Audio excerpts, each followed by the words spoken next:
The United Nations warning that civilians in Gaza now face the immediate possibility of starvation. This is because only 10% of the food needed to feed the population is actually available there, and aid can't get in quickly enough to help.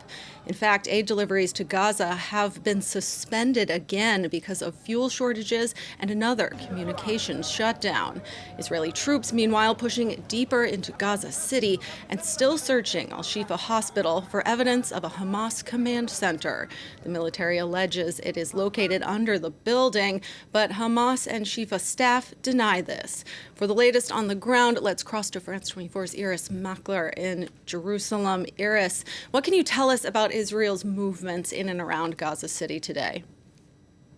I can tell you that there are still Israeli troops inside Shifa hospital. So that's more than 48 hours, actually close to 60 hours since they went in. And while they have not found live either top military Hamas military commanders or political commanders or live hostages, they have found the bodies of two hostages not far from it's a very large hospital compound, so not far from the compound. They have found the bodies of two hostages, two women who have been taken back to Israel for burial today.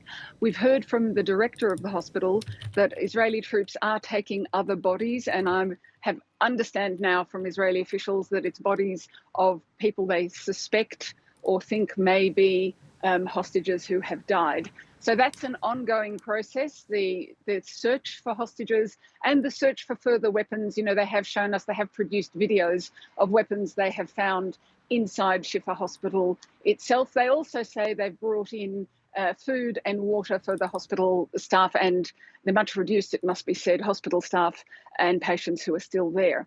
One bright note, I guess, given your opening about just how dire the situation is that the Israeli cabinet last night approved fuel to go in regularly. That's 2 trucks a day. The most that was allowed in this week after weeks of no fuel at all was half a truck. That's to go to the United Nations, and it's to go to the United Nations basically for anything that they need to transport, but also for water and for electricity. Irris, there has seemed to be some small signs that a hostage deal could be imminent. What can you tell us about the discussions about the hostages inside Israel?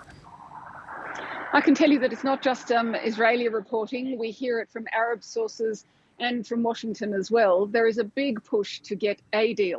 The terms change all the time. Originally, it was going to be the release of 100 hostages, then 70.